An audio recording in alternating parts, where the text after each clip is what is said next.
audio jungle.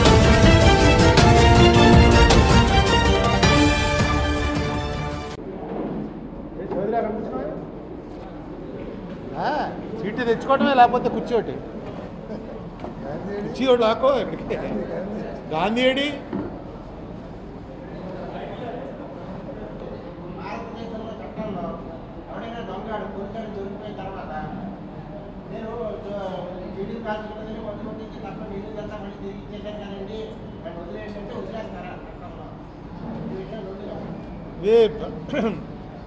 నేను అలాగా రామోజీరావు గారి ఇష్యూ మీద ఇప్పటికే రామోజీరావు గారి ఇష్యూలో కోర్టులో వాళ్ళు వేసిన ఎఫిడవిట్లు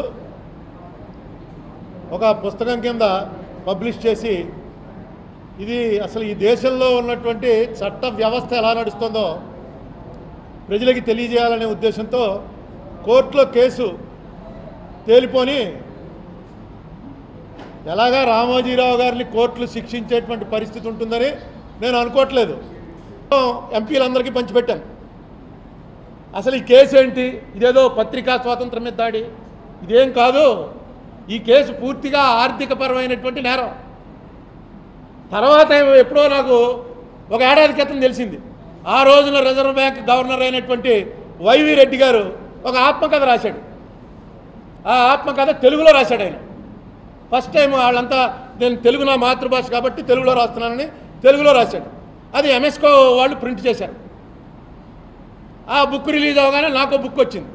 ఆ బుక్లో ఆయన క్లియర్గా రాశాడు, 2005లోనే ఇది మా దృష్టికి వచ్చింది, ఇదేమి నేను బయట పెట్టింది కాదు, రాజశేఖర రెడ్డి కక్ష సాధించింది కాదు, 2005లోనే మా దృష్టికి వచ్చింది. వస్తే మేము రామోజీరావుని అడిగాం, అంటే రామోజీరావు అని అనలేదు, మార్గదర్శి ఫైనాన్షియల్స్ వారిని సమాధానం చెప్పమని అడిగాం. అడిగితే వారు ఒక సమాధానం చెప్పారు. ఆ సమాధానం అంగీకారయోగ్యం కాదు, అందుకని వెంటనే ఎవరి డబ్బులు వాళ్ళు వెనక్కి ఇచ్చేయని చెప్పేసి మేము ఆర్డర్ వేసాం. 2006లో ఇదేదో ఆంధ్రప్రదేశ్లో పెద్ద గొడవ స్టార్ట్ అయింది. మరి ఎందుకో ఆ గొడవ సద్దుమణిగిపోయింది కాబట్టి ఆ డబ్బులు ఆయన వెనక్కి ఇచ్చేశాడు కాబట్టి ఊరుకున్నారనుకుంటున్నాను అని ఆయన రాశాడు. అంటే ఇది నేను చేసిందే కాదు, 2005లో వాళ్ళు వెనక్కి ఇచ్చేయమన్న తర్వాత కూడా రామోజీరావు గారి కంపెనీ కలెక్ట్ చేస్తూనే ఉంది. రిజర్వ్ బ్యాంక్ వాళ్ళు వెనక్కి ఇచ్చేసేదాకా ఇతని మీద ఏ యాక్షన్ వద్దు అని గవర్నర్ లెవెల్లో తీసుకోరు. అప్పుడు ఉన్నటువంటి కాంగ్రెస్ మినిస్టర్ తోటి మాట్లాడే తీసుకుని ఉంటారు. కాంగ్రెస్ వాళ్ళు సాయం చేస్తారు, బీజేపీ వాళ్ళు సాయం చేస్తారు, అన్ని పార్టీలు సాయం చేస్తాయి. మొన్న జగన్మోహన్ రెడ్డి మళ్ళీ ఈనాడు మీద ఏదో ఒక వ్యాఖ్య చేసినట్టుగా చూశాను. మరి అది నిజమైతే జగన్మోహన్ రెడ్డి రామోజీరావు గారు రాజీ ఏం లేదు, ఊరికే వెళ్ళి కలిసి వచ్చాడు అనుకోవాలి. అది సోషల్ మీడియాలో వచ్చింది. ఈనాడులో ఏమని రాశాడో చూడండి అని ఎక్కడో మీటింగ్లో అన్నాడో లేదో నాకు తెలియదు, కానీ సోషల్ మీడియాలో వచ్చింది. అది నిజమైతే ఓకే, ఏదో కనీసం ఒక మనిషి వ్యతిరేకంగా ఉన్నాడు అనమాట, నాకు తోడు అనుకుంటాం. అందరూ కూడా రామోజీరావు గారితో ఆయన చేసిందేమి తప్పు కాదు, ఒకవేళ తప్పు చేసినా ఆయన శిక్షలకే అతీతుడు అనే పద్ధతిలోనే ఉన్నారు. సుప్రీంకోర్టు వాళ్ళు రూల్ ప్రకారం ఇచ్చారు. రేపు శుక్రవారం మళ్ళీ వస్తుంది. శుక్రవారం మళ్ళీ మా అడ్వకేట్ వెళ్తాడు. ఏం జరుగుతుందో తెలంగాణ గవర్నమెంట్కి కూడా నోటీస్ ఇచ్చారు. వాళ్ళు ఏం చెప్తారో ఏదో చూద్దాం. స్టే పొడిగిస్తారేమో. ఏం చేయమంటారు చెప్పండి. ఈ దేశంలో పలుకుబడి చట్టం ముందు అందరం సమానమే అని చెప్పిన మాట అంత బూతు ఇంకోట్లేదు. చట్టం ముందు చిన్నవాడు వెంటనే లోపల పోతాడు, పెద్దవాడి మీద ఆరోపణ చేసిన వాడు లోపల పోతాడు. లేదా రాజకీయపరమైనటువంటి కక్షలు స్పర్ధలు ఉంటే వాళ్ళు పరిగెట్టిస్తారు. నెక్స్ట్ గవర్నమెంట్ రాగానే మళ్ళీ వీళ్ళు ఇదైపోతారు, ఇంకోళ్ళు పరిగెడుతుంటారు. ఇది మనం చూస్తూనే ఉన్నాం. అయితే అసలు ట్రైలే జరగకుండా చేద్దాం అనుకోవడం. నేను అనేది ఏంటంటే రామోజీరావు గారు ఒక స్టాండ్ తీసుకున్నాడు, మా హెచ్యుఎఫ్కి ఈ చట్టం వర్తించదు అన్నాడు. రిజర్వ్ బ్యాంక్ వాళ్ళు కాదు వర్తిస్తుంది అన్నారు, నేను కూడా వర్తిస్తుంది అన్నాను, ఆనాటి గవర్నమెంట్ కూడా వర్తిస్తుంది అన్నారు. కేసు పెట్టారు. ఈయన కేసులో వెళ్ళి ఈయన ఆర్గ్యుమెంట్ చెప్పాలి, చెప్పి కేసు నెగ్గాలి. అసలు కేసు ఆర్గ్యుమెంట్గా నేను రానంటున్నాడు ఈయన. అసలు విచారణ జరగటానికే వీల్లేదంటున్నాడు. మరి ఏం చేస్తాం? పెద్ద ఆయన ఈ రాష్ట్రాన్ని దేశాన్ని ఇలా మూడో కన్ను తెరిస్తే, మన కేసీఆర్ అన్నాడు చూడండి, మూడో కన్ను తెరిస్తే ఏమైపోతుందో అన్న లెవెల్లో గజగజ వణికిస్తున్నటువంటి వ్యక్తి. భారతరత్న తర్వాత రెండోది పద్మవిభూషణ్ బిరుదు ఇచ్చారు బీజేపీ వాళ్ళు రాగానే. నేను మోడీ గారికి మొత్తం 8 కేసులన్నీ పంపించాను. కోర్టులో కేసు కూడా వేశాను పబ్లిక్ ఇంట్రెస్ట్. సరిగ్గా అది వస్తుంది అనుకుంటే టైంకి మా ఇంట్లో మా మదర్ పోవటం వల్ల వెళ్ళలేకపోయాను. ఆయనకి ఇచ్చేశారు పద్మవిభూషణం. ఏమో నెక్స్ట్ ఇయర్ ఇంకో గవర్నమెంట్ వచ్చి ఆయనకి భారతరత్న ఇస్తారేమో. నేను అనేది నేనే రైట్ అంటలా. మనకు సిస్టమ్ ఉంది, విచారణ జరగాలి, ఎవరికి తప్పో తేలాలి. విచారణ జరగడానికి గవర్నమెంట్లు సహకరించవు, కోర్టులు ఏం చేస్తాయి? స్టే అడుగుతాడు లేచి, ఏమండి ఎల్లున్న గురువారం నాకు సాయిబాబా పూజ ఉంది, నేను రాలేను, నాకు స్టే ఇవ్వండి అని అనగానే ప్రాసిక్యూషన్ వాళ్ళు అబ్జెక్ట్ చేయాలి. సాయిబాబా పూజ లోపల కూడా చేసుకోవచ్చండి. అయ్య బాబు నిజమేనండి, ఆయన సాయిబాబా భక్తుడు, సాయిబాబా ఈయనేనండి, వదిలేయండి, ఈ గురువారం కాదు, వచ్చే ఎన్ని గురువారాలన్నా సరే గురువారానికి 3 రోజులు ఇటు 3 రోజులు అటు అంటే అయిపోయింది వారం మొత్తం, వదిలేస్తే మాకేం అభ్యంతరం లేదని అంటారు. అయిపోయింది. ఇదే జరుగుతుంది. చూద్దాం ఇప్పుడు ఏమవుతుందో. ఎందుకంటే మన ప్రమేయం లేకుండా సుప్రీంకోర్టే మాకు నోటీస్ ఇచ్చింది. లక్కీగా మా అడ్వకేట్ ఆ నోటీస్ చూసుకుని వెంటనే వెళ్ళి అటెండ్ అయ్యి వాయిస్ వినిపించాడు కాబట్టి రేపు శుక్రవారంకి వాయిదా వేశారు. చూద్దాం ఏం జరుగుతుందో. అది ఇంకేమైనా చెప్పనా? ప్రభుత్వం చేయాలండి. చాలామందికి ఉన్నటువంటి ఒక అపోహ ఏంటంటే నేనేదో కేసు పెట్టానండి. నేను కేసు పెట్టలా, పోలీస్ స్టేషన్లో కంప్లైంట్ ఇవ్వాలా, నేను మినిస్ట్రీకి రాశాను. ఈ రేంజ్లో జరుగుతుంటే దీని మీద ఏం యాక్షన్ తీసుకుంటారో అని కేంద్ర ప్రభుత్వంలో ఉన్న ఆర్థిక మంత్రికి రాశాను. ఈవేళ ఆర్థిక మంత్రి టైంలోనే ఈయనకి ఎగ్జామ్షన్ ఇచ్చేశారన్న సంగతి 2016లో వైవి రెడ్డి గారు బుక్ రాసే వరకు మనం ఎవరికి తెలియదు. 2016 కూడా కాదు, 17లో. ఆయన అబద్ధం ఎందుకు చెప్తాడు? ఆయన గవర్నరు, సీనియర్ ఐఏఎస్ ఆఫీసరు, మంచి పేరు ఉన్నవాడు. ఆయన చెప్పాడు మా దృష్టికి వచ్చింది, వస్తే మేము టైం ఇచ్చామని. అదే ఇంకోటైతే లోపల ఇస్తారు టైము. రామోజీరావు కాబట్టి టైం ఇచ్చారు. సరే ఇప్పుడు ఏం చేస్తాం?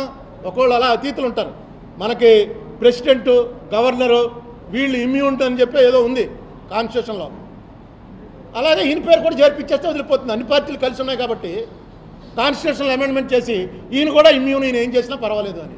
లేదు, రోజు అందరినీ వేలెట్టి చూపించే మనిషి. ఏమైంది ఆయన మీద ట్రయల్ జరిగితే? ట్రయల్ అవుతుంది. ట్రయల్ తర్వాత ఆయన తప్పు అని తెలిస్తే హైకోర్టు ఉంది, హైకోర్టులో మళ్ళీ ఫుల్ బెంచ్ ఉంది, ఫుల్ బెంచ్ తర్వాత సుప్రీంకోర్టు ఉంది. ఆయనకి 82 ఏళ్ళ వయసు ఉంది. ఆయన 102 ఏళ్ళు బతుకుతారన్నా సరే 102 ఏళ్ళు లాగల శక్తి ఉంది. కనీసం చట్టం మీద గౌరవం ఉంది అని చెప్పి ఆయన నిరూపించుకోవాలి. ఆయన వీడవడరా, వీడి గురించి నేను నిరూపించుకోవడం అంటే అనుకుంటే ఇదిగో ఇలాగే జరుగుతుంది. ఏం చెప్పను? వదిలేసావు అని చెప్పేసి అనేసావు. వదిలేక ఏం చేయను?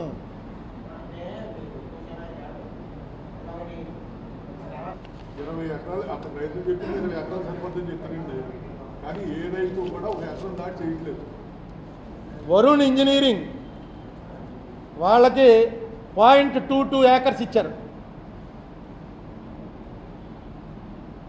అందులో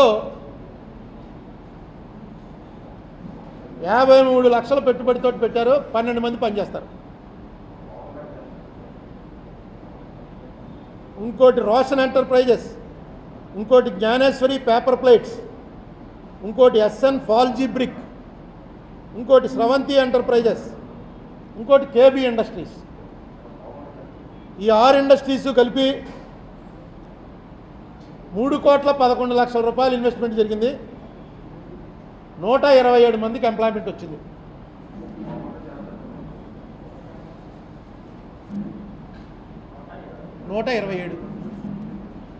వీళ్ళకి ఇచ్చిన భూమి 1.33 ఏకర్స్. ఇన్ఫ్రాస్ట్రక్చర్ కార్పొరేషన్ వాళ్ళు ఇచ్చిన భూమి.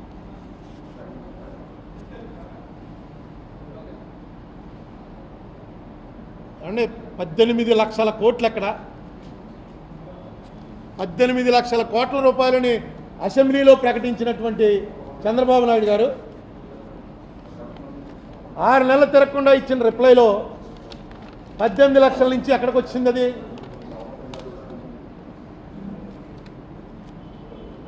1,21 కోట్లు పెద్ద ఇండస్ట్రీలు, 14,000 కోట్లు చిన్న ఇండస్ట్రీలు. అంటే 1,35,000 కోట్లకు వచ్చింది. 1,35,000 కోట్లలో మనం డీటెయిల్స్లోకి వెళ్తే ఆ 35 కోట్లు కూడా ఉండదు. ఈస్ట్ గోదావరిలో ఉన్నట్టే ఉంటుంది.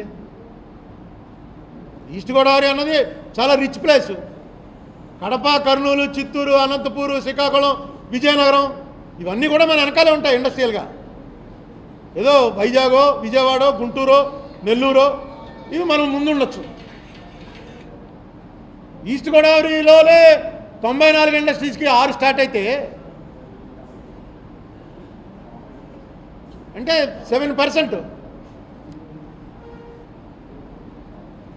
బాహాటంగా అసెంబ్లీలో 18 లక్షల కోట్లు వచ్చిందని చంద్రబాబు నాయుడు గారు స్వయంగా చెప్పాడు. ఇండియా మొత్తం మీద ఎక్కడా లేదు. ఇండియా మొత్తం మీద జరిగిన ఇన్వెస్ట్మెంట్లో 20% ఆంధ్రాకు వచ్చిందని చెప్పాడు.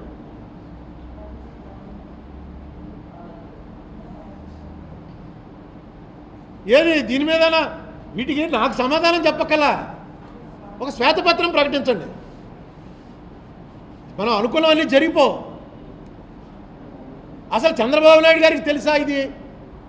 ఎందుకంటే ఆ లెవెల్లో మనిషికి చుట్టూతో భజన బృందం చేరతారు. 18 లక్షలు చెప్పారేంటి సార్? 22 లక్షలు అయింది కదండి అంటే అవునా? ఇది ఎప్పుడు? మొన్న కదండి అమెరికా నుంచి మనం వెళ్ళినప్పుడు 4 లక్షల కోట్లు పట్టుకొచ్చాడు. వాళ్ళు ఎయిర్పోర్ట్లో ఎలా చేయలేదు, పెట్టులట్టుకుని వచ్చాడు కదండి ఒక అతను 4 లక్షల కోట్లు తెచ్చాడంటే ఏమో ఎందుకంటే భ్రమలో పెడతారు. లేకపోతే ఆయన ప్రజలను భ్రమలో పెడుతున్నాడా? అది ప్రజలతో పంచుకోండి. రెడ్డి గారు చేసినవన్నీ గవర్నమెంట్ దాంట్లో వచ్చే చదివాను. భాస్కర్ రెడ్డి సీఎంగా ఉండగా ఆయన అలా విన్నాడు. నేను దిగిపోతుంటే ఎవరు నిల్లరు అని చెప్పి ఇవన్నీ నిజమే అని అడిగాడు. ఎందుకంటే ఆయనకే అనుమానం వచ్చింది. ఏంట్రా లేదు సార్ ఆంధ్రప్రదేశ్ మ్యాగజైన్ నుంచి తీసి చదివానండి. ఓకే నాకు పంపించి ఒక కాపీ అన్నాడు. ఏంటంటే చీఫ్ మినిస్టర్ అంటే అన్ని ప్రతిదీ పోతద్దం పెట్టి ఆయన చూడటం. కాంగ్రెస్ వాళ్ళకి అలా ఉండేది. వీళ్ళకి ఇదే చంద్రబాబు గారు అంటే ఎవరైనా నిలరా అని ఏంటి తక్కువ చదువు 18 లక్షలేనా? 18 లక్షలు కాదా అని అడిగితే ఏం చెప్తాం? ఆయన ఆనందపరచడానికి కరెక్టే సార్, కానీ ఇదే చదవమన్నాడండి. నాకు ఎవరి మీద కోపం ఉంటే ఆయన ఇదే చదవమన్నాడండి. మీరు దయచేసి ఇలాంటి క్రూషియల్ మ్యాటర్స్లో ఉన్న నిజం పంచుకోండి. 16,600 కోట్ల మీద వెంటనే యథార్థాలు చెప్పండి. ట్రాన్స్పరెన్సీకి మీరే ఆద్యులు అని చెప్తారు కాబట్టి చంద్రబాబు నాయుడు గారు దీన్ని సీరియస్గా తీసుకోవాల్సిందిగా కోరుతున్నాం.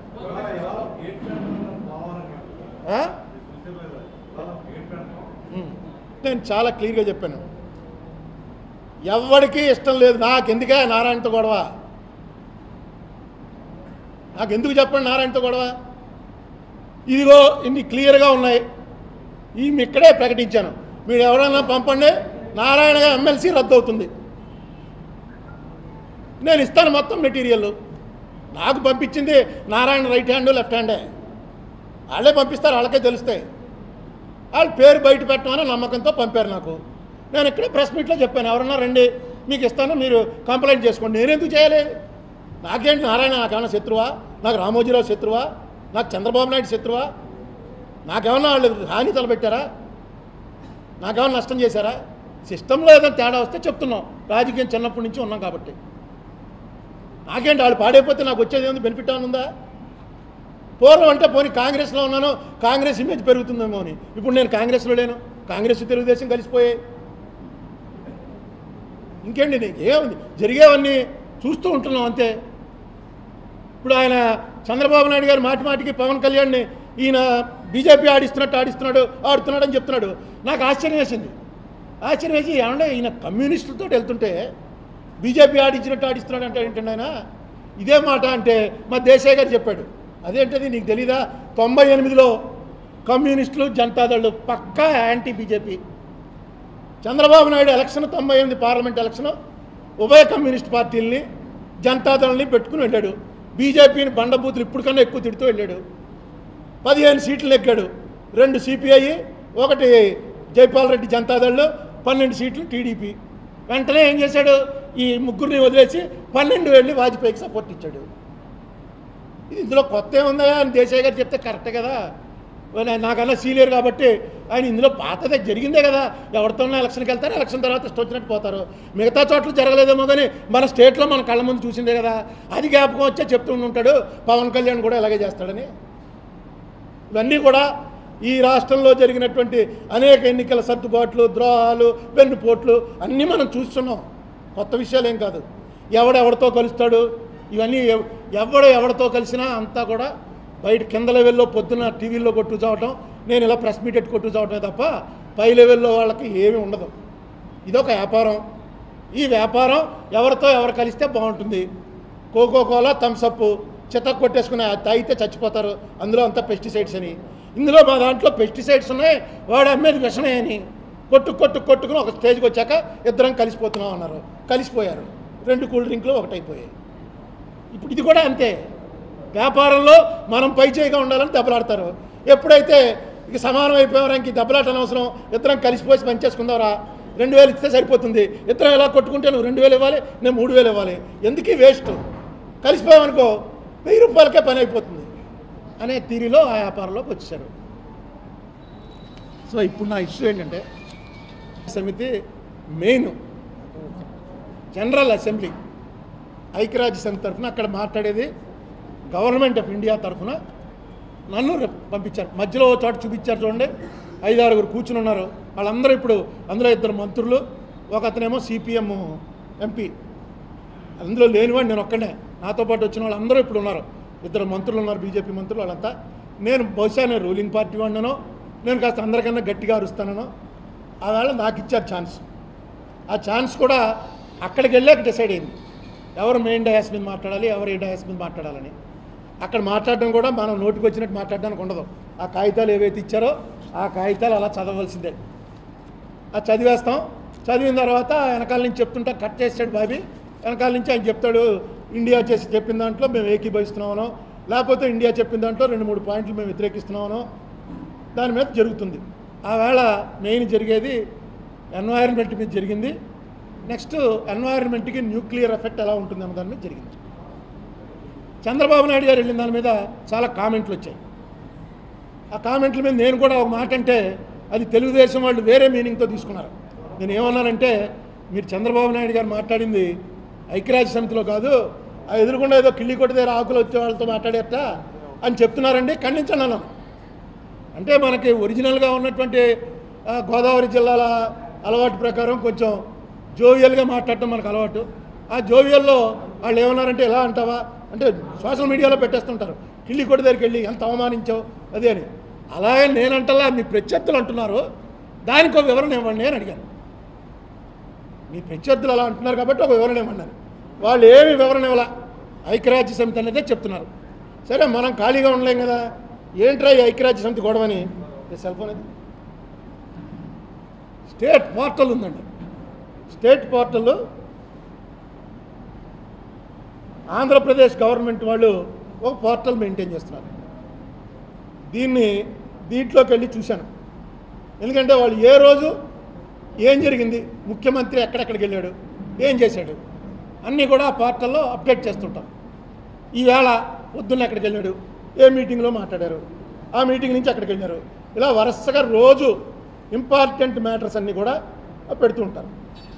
ఆ పెట్టిన దాంట్లో చూశాను, డెఫినెట్గా ఇది పెట్టాలిగా, ఐక్యరాజ్య సమితిలో పలానా చోట మాట్లాడారని పెడతారేమో అని చూశాను. చూస్తే ఇదిగో చూడండి,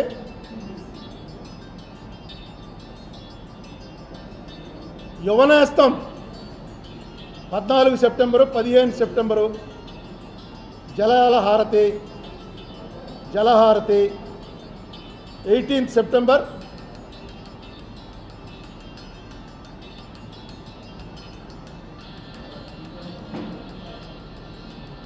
19th వీడియో కాన్ఫరెన్స్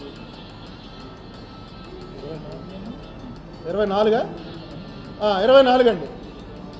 చూడండి 23వ తారీఖున ఏమని పెట్టారంటే, Chandrababu met Dr. Noori Dattatreya, a renowned radiation oncologist who is keen to work closely with the state government to train AP doctors in modern practices and technology for treating cancer.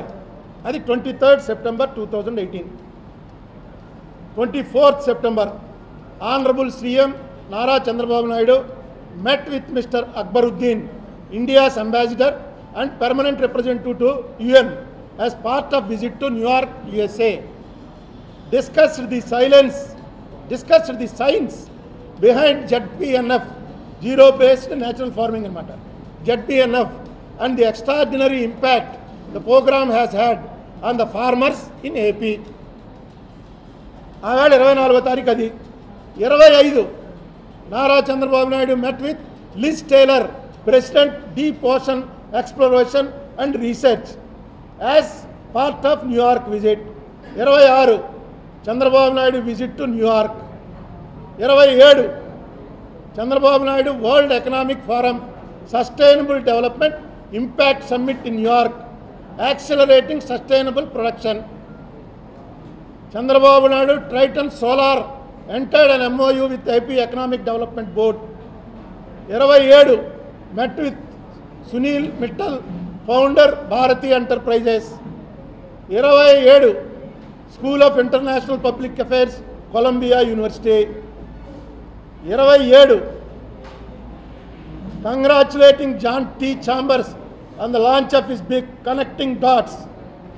29 Nara Chandrababu Naidu reviewing the progress of Pragati at Prajavedika ఇండియాకు వచ్చాడు. అమెరికాలో ఉన్న 5 రోజుల్లో zero budget natural farming అన్న దాని మీద ఆయన ఎక్కడ మాట్లాడాడు అంటే అక్బరుద్దీన్ అనేటువంటి ఒక స్పెషల్ రిప్రజెంటేటివ్ని కలిశాడు, అతనితో డిస్కస్ చేశాడు.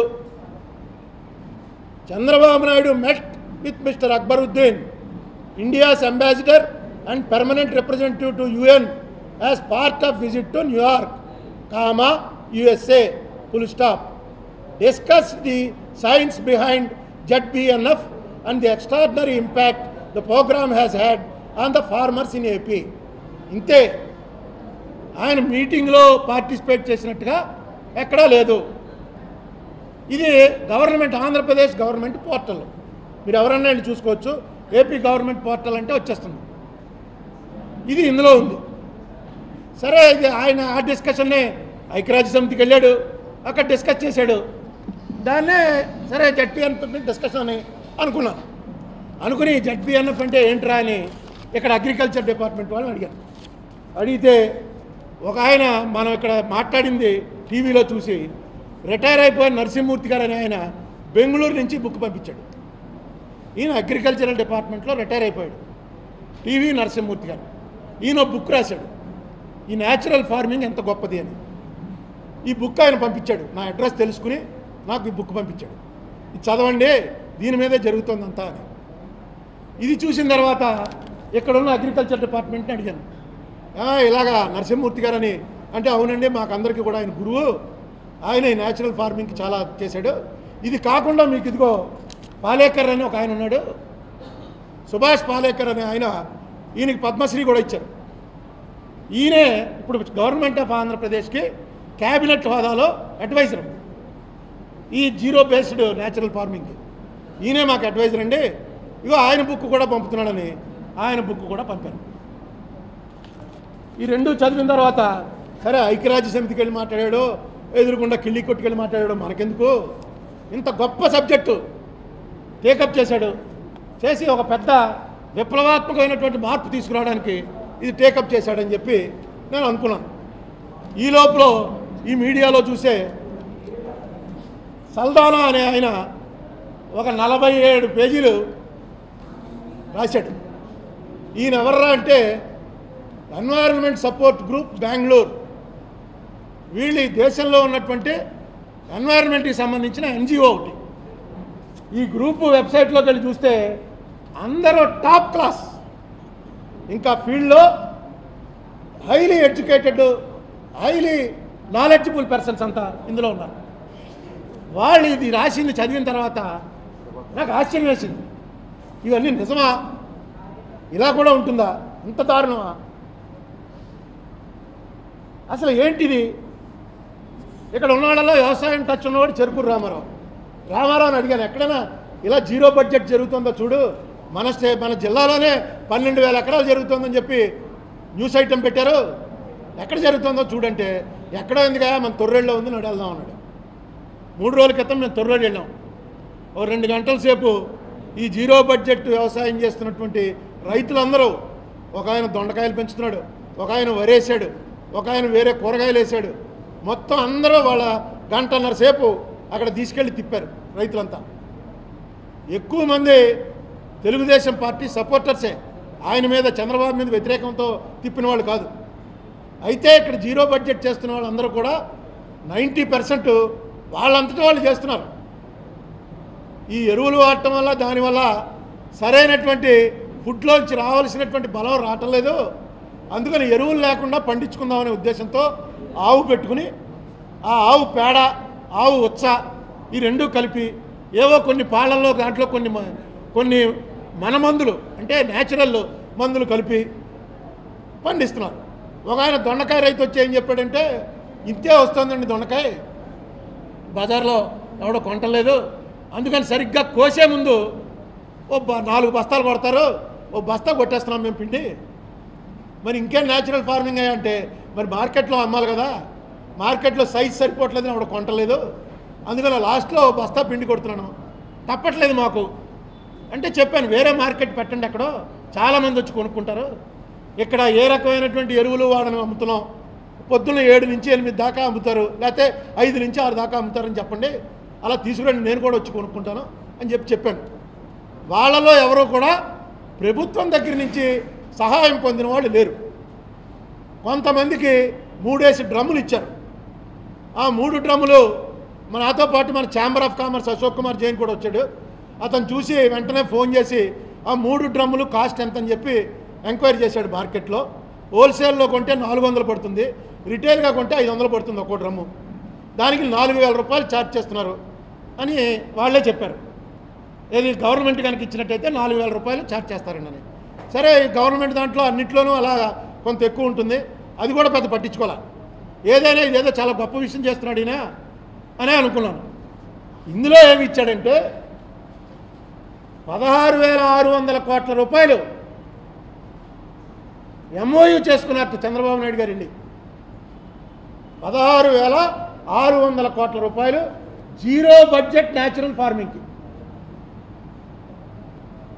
అంటే ఉచిత విద్య అందించడానికి స్టూడెంట్కి 10,000 రూపాయలు ఛార్జ్ చేస్తున్నామండి అన్నట్టుగా ఉంది. ఇది ఉచిత విద్య ఏంటి, మళ్ళీ 10,000 రూపాయలు ఛార్జ్ ఏంటి? జీరో బడ్జెట్ అంటే అర్థం ఏంటి? Only a cow is required for this farming pattern. Why then there is such a massive infusion of foreign capital into natural farming in India? Palekar అన్నటువంటి మాటలది. మీ అడ్వైజర్ పాలేకరు ఏమన్నాడంటే, ఒక్క ఆవు మొత్తం అసలు వ్యవసాయదారుడు అనేవాడు ఈ పిండి కొనుక్కోలేక, మందులు కొనుక్కోలేక అప్పులు చేసి ఆరిపోతున్నాడు. నా పద్ధతి తీసుకుంటే ఒక ఆవు ఉంటే చాలు, ఒక ఆవుకి 20 ఎకరాలు, 30 అడుగు సీతారామరాజు కొడుకు కూడా చేస్తున్నాడు. నందా సీతారాం కొడుకు వచ్చి చెప్పాడు నాకు, ఎక్కడో కరివేపాకు వేసేట 30 ఎకరాలకి ఒక్క ఆవు. ఆవు కూడా ఒట్టిపోయిన ఆవు చాలు, పేడ ఉత్సాహం ఉంటే చాలు, పాలు ఇవ్వక్కర్లా. ఈ పాలేకరే చెప్పాడు, గోవధ నిషేధించండి, ఎంత గొడవ చేయక్కర్లేదు, మొత్తం ఆవు అనేది ఎవడో చంపడం, ఈ టైప్ ఆఫ్ ఫార్మింగ్ మొదలెట్టండి, ఒక్క ఆవు ఉంటే చాలు. నాకు మొన్న తొర్రేడు వెళ్ళాక తెలిసింది, ఆ ఆవు కూడా జెర్సీ ఆవులు అవి పనిచేయట, మూపురం ఉండాలట. దేశవాళీ ఆవు మూపురం ఉన్న ఆవు అని. ఇదేంటే ఇవన్నీ మూఢనమ్మకాలు, ఆవంటే ఆవే కదా అన్నా నేను. కాదుటండి, దాని మీద రీసెర్చ్ చేసి వాళ్ళు తొర్రేళ్ళలో వ్యవసాయం చేస్తున్న వాళ్ళు చెప్తుంటే ఆశ్చర్యం వేసింది. ఎందుకంటే వాళ్ళు ఫీల్డ్లో ఉంటారు. ఎంత సబ్జెక్ట్ ఉందంటే, అక్కడ అగ్రికల్చరల్ ఆఫీసర్ గారు వచ్చాడు, ఒక అగ్రికల్చరల్ వర్కర్ వచ్చారు, వాళ్ళకి తెలుసు మొత్తం సబ్జెక్టు. వాళ్ళే సబ్జెక్ట్ లేకుండా లేరు. తీసుకెళ్ళి ఎలా కలుపుతారో డ్రమ్ములో, ఒక్కోటి ఎంత వచ్చేస్తుంది, ఎంత పేడ వస్తుంది, ఒక వారం రోజులది కలిపితే 5 రోజుల మురగబెట్టాలి, దాని మీద గుడ్డ కట్టాలి, అన్నీ తీసి చూపించారు. చూపించి తర్వాత ఇగో వీడియోలు కూడా తీశాడు. రామారావు మొత్తం వాళ్ళు చెప్తుంటే వీడియో తీసి పట్టుకొచ్చాడు.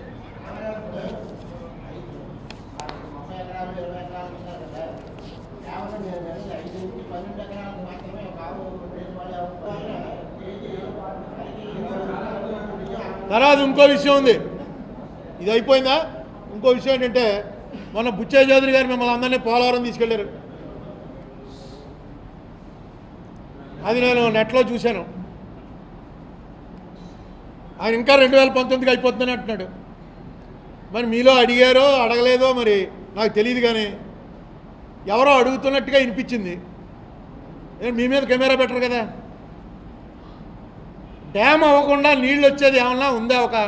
ఎందుకు అడగలేదో నాకు అర్థం అవ్వలేదు. నేను బోల్డ్ సార్లు అడిగాను మిమ్మల్ని. స్పిల్వే అయిపోయింది, కాలువలు అయిపోయాయి, టన్నల్స్ అయిపోయాయి, ఫ్లడ్ వచ్చేస్తుంది. డ్యామ్ ఉండాలండి, డ్యామ్ ఉండాలా అక్కర్లేదా? డ్యామ్కి ఇవన్నీ కూడా అనుసంధానాలు. మెయిన్ కావాల్సింది డ్యామ్ అంటే నీళ్ళు అక్కడ ఆపాలి. నీళ్ళు ఆపాలంటే ఒక రిజర్వాయర్, ఆ రిజర్వాయర్కే earth cum rock fill dam అని పెట్టారు. ఆ డ్యామ్ అనేది అక్కడ అడ్డం పెడితే ఈ నీళ్ళు ఆగుతాయి.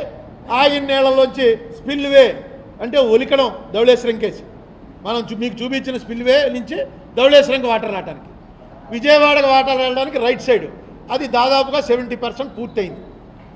లెఫ్ట్ సైడ్ ఇది దాదాపుగా 7% పూర్తయింది. కొండల గండలు తవ్వుకుంటే వెళ్ళాలి ఈ 2 టన్నల్స్. మరి ఆయన తీసుకెళ్ళి మీకు చూపిస్తే బాబు డ్యామ్ ఎక్కడుందని ఎవడ అడగలా.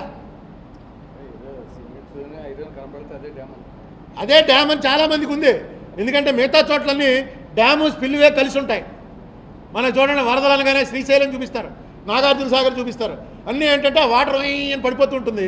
అది చూసి ఓహో ఇదే డ్యాము అదే స్పిల్వే మిగతా చోట్ల. ఇక్కడ కాదు, ఇక్కడ తేడా వచ్చి అక్కడ కింద ఉన్నటువంటి ఎత్త విషయం తేడా వచ్చి స్పిల్వే పక్కన కడుతున్నారు, డ్యామ్ గోదావరి మీద కడుతున్నారు. అంటే అది బాగా వర్షాలు పడి డ్యామ్ కనపట్టలేదు కదా, అందుకని కనపట్టలేదు అనుకుంటున్నట్ట. పోనీ అదేనా చెప్పానండి, డ్యామ్ ఇది కనబడే డ్యామ్ కదయా, ఇది దేవతా వస్త్రాల టైప్ డ్యామ్ ఇది. ఆ అరుణ్ కుమార్కి పని లేదు, వాడు ఏదో ఒకటి మాట్లాడుతూనే ఉంటాడు. Coffer dam, silver dam, golden dam ఏదో ఒకటి. ఇదిగో డ్యాము, ఇదిగో ఇప్పుడు నేను రాయేశాను, ఇదే రాయి ఒక నల్లాళ్ళలో అయిపోయి పెద్ద డ్యామ్ అయిపోతుంది అని చెప్పారనుకోండి, ఓహో పాపం ఆయన ఆశావాది అండి. అది చెప్పట్లేదు, డ్యామ్ గొడవ ఎత్తట్లేదు.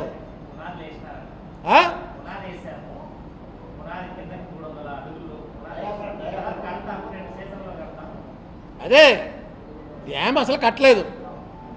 19లో ఈయన ఎలక్షన్ నెగ్గేస్తట, నెగ్గేసిన తర్వాత రాజీనామా చేస్తాట 2 నెలలకి. ఎందుకు మళ్ళీ ఎలక్షన్ రాజీనామా చేయటం? నేను ముందే మేలోనే ఎలక్షన్ పోటీయే చేయలేదు అనుకోండి, ఈ ఎలక్షన్ ఖర్చు తగ్గుతుంది. 2019లో అవుతుందంటే ఎవడన్నా అసలు అది చెప్పేవాడికే నవ్వు వచ్చేస్తుంది. ఆ ఇంజనీర్ ఫేస్ మీరు సీరియస్గా చూశారనుకోండి, ఆ బెత్తం పెట్టి చూపిస్తూ ఉంటాడు, బెత్తంతో కొట్టుకుంటాడు. ఏమో 19లో నువ్వు పూర్తి చేయకపోతే నువ్వు ఏ శిక్షకి రెడీ అవుతావు అంటే. అది కాకుండా మొన్న బుచ్చయ్య చౌదరి గారు, ఆయనకి నాకు మంచి ఫ్రెండ్షిప్ ఉందిలేండి, ఆయన ఇది కాదు. నేను ఇండస్ట్రీస్ గురించి అడిగాను కదా, ఆయన బొగ్గన రాజేంద్రనాథ్ అనేటువంటి ఎమ్మెల్యే క్వశ్చన్ పెట్టాడు, ఈయన పిఎస్సి చైర్మన్ కూడా. ఏమని పెట్టాడు, 2014 నుంచి 2018 నాటికి ఈ రాష్ట్రంలో ఎన్ని ఇండస్ట్రీలు వచ్చాయి, ఆ ఇండస్ట్రీల వివరాలు చెప్పండి అని ఒక క్వశ్చన్ పెట్టాడు. ఈ క్వశ్చన్ పెట్టిన సంగతి కూడా నాకు తెలియదు. బుచ్చయ్య చౌదరి గారు మీడియాలో చూసుంటాడు, ఎందుకంటే నాది పేపర్లో ఎక్కడ రాలా. నేను ఇండస్ట్రీస్ గురించి అడిగాను, మన లోకల్ మీడియా లేకపోతే టీవీ ఛానల్స్లో చూసుంటాడు ఆయన. ఈ రిప్లై అల్లుబాబీకి పంపించి, ఇది అరుణ్ కుమార్కి ఇమ్మనమని చెప్పారండి బుచ్చయ్య చౌదరి గారు అని బాబీకి పంపించాడు. పంపిస్తే మన దగ్గరికి వచ్చింది. ఇందులో చూశాను, అందులో ఏమి ఇచ్చారు, వాళ్ళు అడిగిన ప్రశ్నకి రిప్లై ఏమి ఇచ్చారు, 728 ప్రైవేట్ ప్రాజెక్టులు, 3 గవర్నమెంటు పబ్లిక్ సెక్టార్వి. ఇవన్నీ ఏంటంటే పెద్దవి, 100 కోట్లు 1000 కోట్ల మీద ఉన్నటువంటి యూనిట్లు ఇవి వచ్చాయి.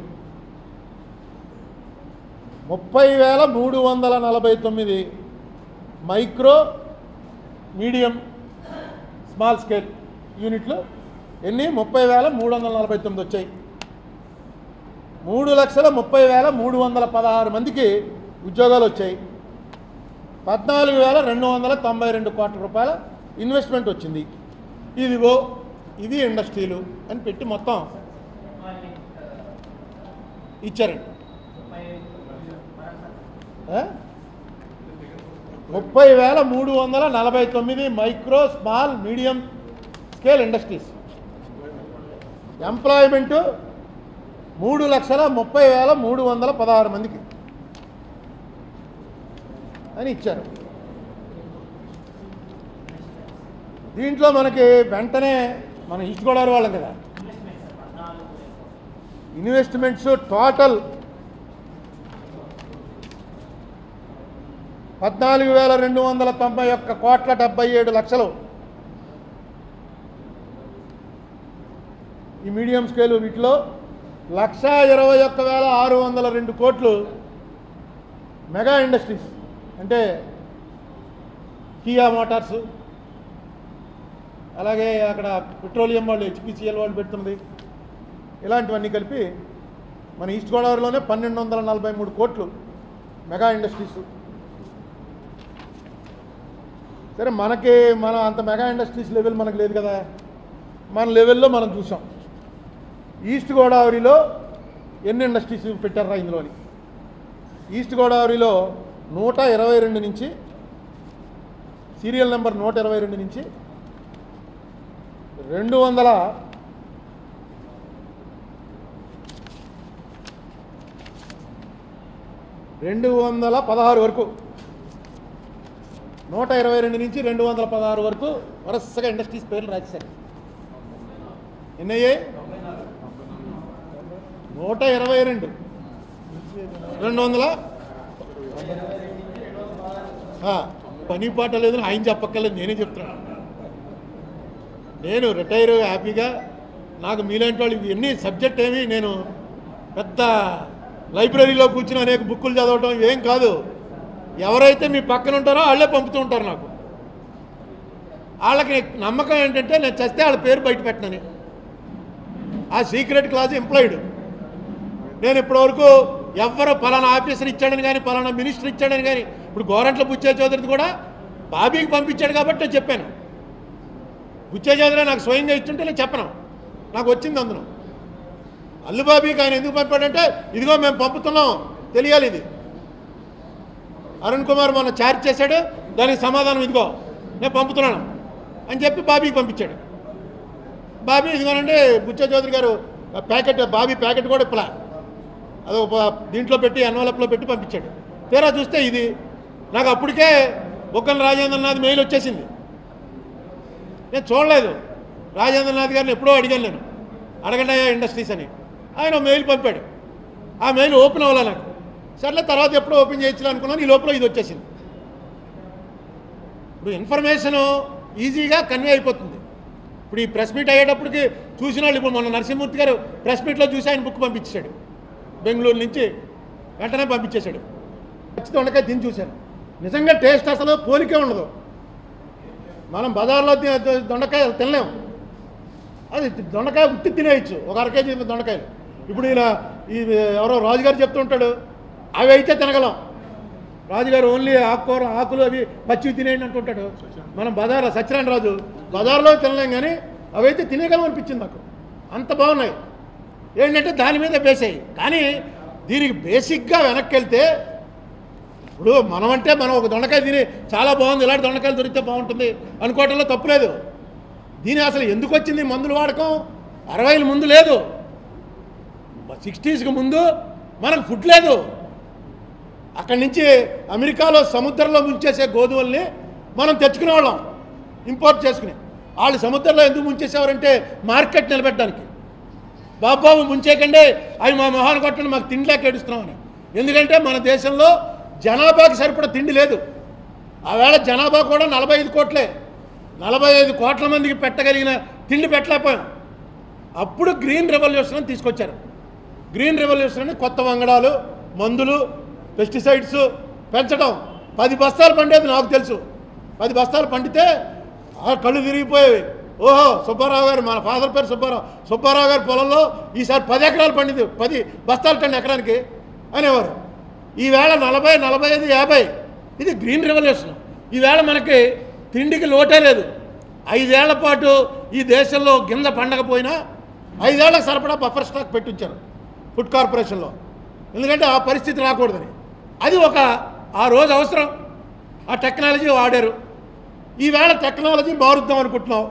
ఎందుకంటే దానివల్ల ప్రతిదాని వెనకాల every advantage has its own disadvantage. అది కామర్స్లో ప్రథమ సూత్రం. ప్రతిదీ కూడా మనకు అనుకూలత ఉన్న దాని వెనకాలే కొన్ని వ్యతిరేకతలు డిసడ్వాంటేజ్లు కూడా ఉంటాయి. అవి బేరీ ఇచ్చేసుకుంటూ వెళ్ళాలి. చంద్రబాబు నాయుడు గారు ఓకే ఈ జీరో బడ్జెట్ ఫార్మింగ్ చేస్తాను అన్నారు, మంచిదే. దాన్ని స్టేట్ వైడ్గా మొత్తం స్టేట్ అంతా కూడా 10 ఏళ్లలో జీరో బడ్జెట్, 10 ఏళ్ళు కూడా కాదు 20-24, ఇంకొక 6 ఏళ్లలో, అంటే ఆయన మళ్ళీ నెగ్గితే ఇంకో 5 ఏళ్లలో చేసేస్తానన్నాడు. బాగానే ఉంది. 16,600 కోట్ల MOU ఎందుకు చేశారు? ఇది నేను అడగలా, ఈ సల్దానా అనేవాడు అడిగాడు. ఇతనే రాజకీయ పార్టీ వాడు కాదు, ఈ స్టేట్ వాడు కాదు. అక్కడి నుంచి దీనికి సంబంధించినటువంటి ఒక ఆఫీసర్ త్రిపాఠి అనేవాడికి ఒక లెటర్ రాశాడు. ఏమని రాశాడు? బాబు, నేను నీకు తెలుసు కదా, మా ఆర్గనైజేషన్ కూడా తెలుసు నీకు, మేము రైట్ టు ఇన్ఫర్మేషన్ కింద ఆ MOU మాకు పంపించండి అని అడిగాం.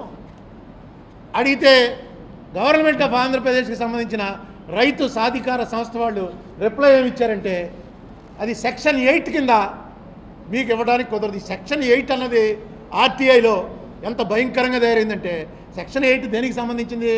దేశ రక్షణకి సంబంధించిన విషయాలు ఏమైనా ఉంటే, ఇప్పుడు రాఫెల్ డీల్ ఉంది, రాఫెల్ విమానంలో ఏమేమి వాడతారు కంపోనెంట్స్ చెప్పండి, నాకు ఒక్కోదాని ఖరీదంతో చెప్పండి అని చెప్పి నేను పెట్టాను అనుకోండి RTI కింద. అప్పుడు మినిస్ట్రీ ఆఫ్ డిఫెన్స్ వాళ్ళు చెప్పచ్చు, ఇది నీకు చెప్పడానికి లేదబ్బాయి, నీ ద్వారా పాకిస్తాన్ వాళ్ళకి వెళ్ళిపోయిందనుకో, దాని మీద దానికన్నా బెటర్ ఎక్కడుందో అని కొనడానికి ప్రయత్నిస్తారు, అందుకని చెప్పడానికి వీల్లేదని అనవచ్చు.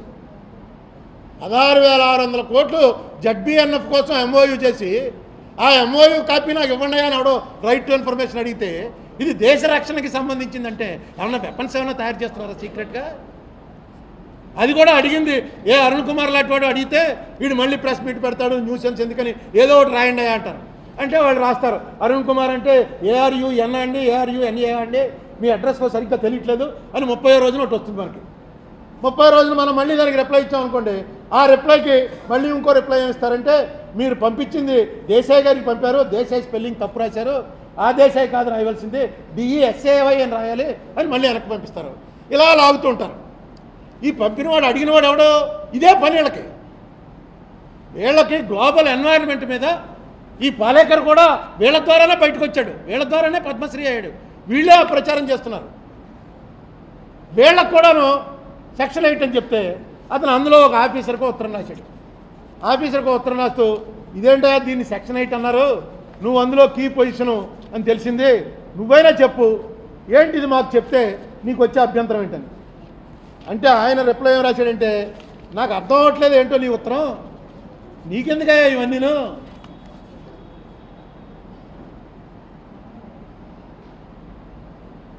డియర్ లియో, డియర్ కదా, hi Leo, not sure why you need a copy of our MOU with Andhra Pradesh ZBNF, as it is not clear from your mail below. As you would appreciate, SIF is a finance facility and we don't share our MOUs with partners, clients publicly as they are subject to non-disclosure clauses. ఇది పూర్తిగా వ్యాపారం. ఆ త్రిపాఠి అన్నవాడు ఏం చెప్పాడంటే, ఇది పూర్తిగా వ్యాపారం, వ్యాపారానికి సంబంధించినటువంటి సీక్రెట్లు మా పార్ట్నర్స్ కూడా చెప్పం, మేము మా క్లయింట్లకు కూడా చెప్పం. నీకెందుకయ్యా ఇది, నీకేం పని? If you need any specific information pertaining to our work, do let me know, I will be happy to share the relevant information. డబ్బులు కూడా తప్ప, 16,600 కోట్లు తప్ప, వ్యాపారం తప్ప, ఇంకేదైనా కావాల్స్తే చెప్పు, ఆవు ఎంత పేడేస్తుంది, ఎంత వచ్చేస్తుంది, ఇలాంటివి ఏమైనా కావాలంటే చెప్పు, నేను షేర్ చేసుకుంటాను. ఈ అగ్రిమెంటు ఆంధ్రప్రదేశ్ గవర్నమెంట్ తోటి సిఫ్ అనేటువంటిది, సిఫ్ అంటే సస్టైనబుల్ ఇండియా ఫైనాన్స్ ఫెసిలిటీ అనే వాళ్ళు ఒక MOU చేసుకున్నారు. చేసి ఒక ఫారెన్ బ్యాంక్ దగ్గర నుంచి పెట్టారు. ఆ బ్యాంక్ ఆల్రెడీ కాంగో వాళ్ళు బ్యాన్ చేశారు. పారిబాన్, ఇవన్నీ నెట్లో ఉన్నాయి. ఒకసారి మీరు ఒక 10 నిమిషాలు స్పేర్ చేస్తే చాలు, నాకన్నా ఎక్కువ ఇన్ఫర్మేషన్ వచ్చేస్తుంది. ఆ బ్యాంక్ వాళ్ళు ఈ ప్రపంచంలో ఉన్న అతిపెద్ద 7 బ్యాంకుల్లో అదో బ్యాంకు. బ్యాంక్ అంటే వ్యాపారం, అంటే రూపాయి 2 వస్తాయంటే ఇస్తారు. దీన్ని ప్రమోట్ చేస్తుంది ఎవరంటే బిల్ గేట్స్. బిల్ గేట్స్ గారు మొన్న వచ్చి చెప్పాడు, చంద్రబాబు నాయుడు గారు ఇంత గొప్ప విషయం చేస్తున్నాడు, నాకు చాలా సంతోషమని. అదే బిల్ గేట్స్ గారు మొన్న మధ్య గొడవైంది మాన్సాంటో అని పెద్ద గొడవైంది, గుర్తుంది కదా, వంకాయ విత్తనాల గురించి. ఆ మాన్సాంటోలో 50% షేర్ ఈయన కొనేసుకున్నాడు బిల్ గేట్స్. ఆయనే వచ్చి ZBNF గురించి మాట్లాడుతున్నాడు. నేను అనేది ఏంటంటే, నేనే ఎక్యూజ్ చేయట్లేదు. 16,600 కోట్లు చంద్రబాబు నాయుడు గారు అవసరం అనుకోవచ్చు. దానివల్ల డెవలప్మెంట్ ఇలా చేద్దాం, ఒక్కసారి 1 కోటి ఆవులు తీసుకొద్దాం. కేసీఆర్ గారు గొర్రెలు ఇచ్చాడు, అలాగే 1 కోటి ఆవులు తీసుకొచ్చి స్టేట్ అంతా కట్టేసి ఆవు పేడ ఆవు వచ్చుతోటి బ్రహ్మాండం చేద్దాం ఆలోచన ఉండొచ్చు. చెప్పడానికి ఏంటి నష్టం? ప్రజలకి చెప్పడానికి ఏమిటి నష్టం? ఎవరో అదే అడుగుతున్నాను నేను, ఇదంతా తప్ప.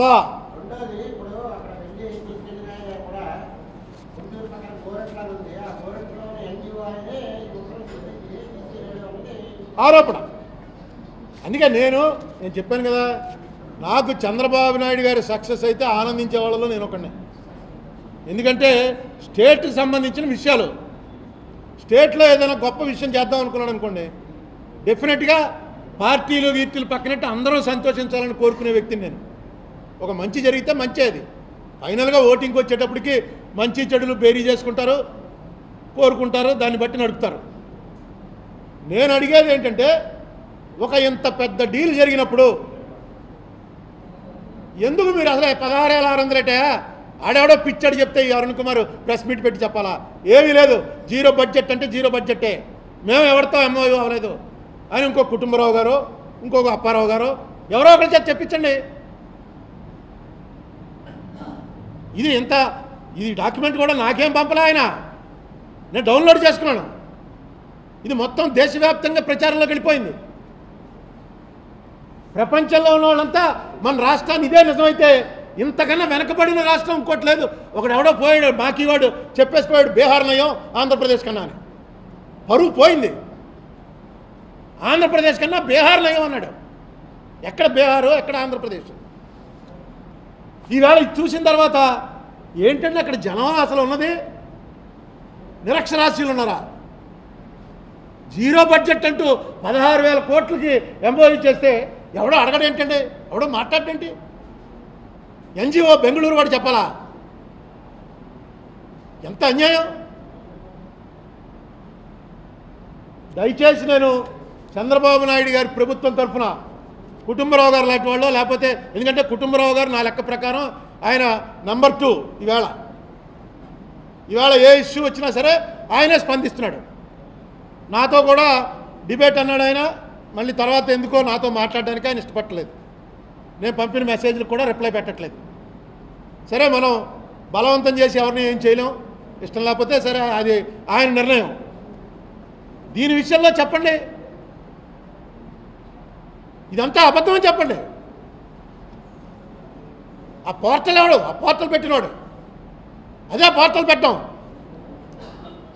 ఆయన వెళ్ళి అక్కడ ఐక్యరాజ్య సమితిలో మాట్లాడొస్తే ఎవడో అక్బరుద్దీన్ని కలవడానికి వెళ్ళాడు, అక్కడ డిస్కస్ చేశాడని పెడతారా?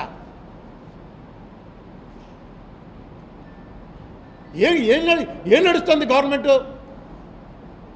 మాకేం బాధ్యత లేదా? మేము ప్రజలం కాదా? మేము ట్యాక్సులు కట్టట్లేదా? మేము ఓట్లు వేయట్లేదా?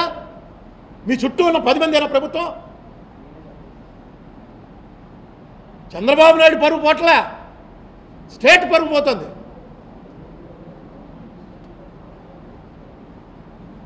దయచేసి ఇది ఇమీడియట్గా చూడండి. దీనిలో critical review of climate resilient 0 budget natural farming, ఈ పేరు కొట్టండి, వెంటనే వచ్చేస్తుంది. F. Saldanha environment support group. ఎందుకు ఇలా పెట్టాలి ఆయన? నేను చెప్పినవి ఇప్పుడు 4 విషయాలు, 47 పేజీలు పెట్టాడు ఈయన. ఈ 47 పేజీల్లో మొత్తం అసలు ఇక తూర్పార పట్టడం అంటారు. నేను మాట్లాడేదే ఉంది, నేను మాట్లాడితే ఉలిక్కి పడతారు. కానీ మీరు తీసి మొత్తం బట్టలు ఇప్పేశాడు. Leo F. Saldanha, LEOF Saldanha SALDNAHA Saldanha. A critical review of climate resilient zero budget natural farming.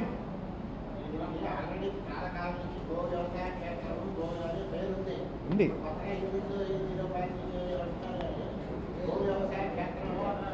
మీకు ఎలక్షన్ టైంకి పూర్తి అయిపోయిందని చెప్పినా సరే మీరు ఆశ్చర్యపోక్కల.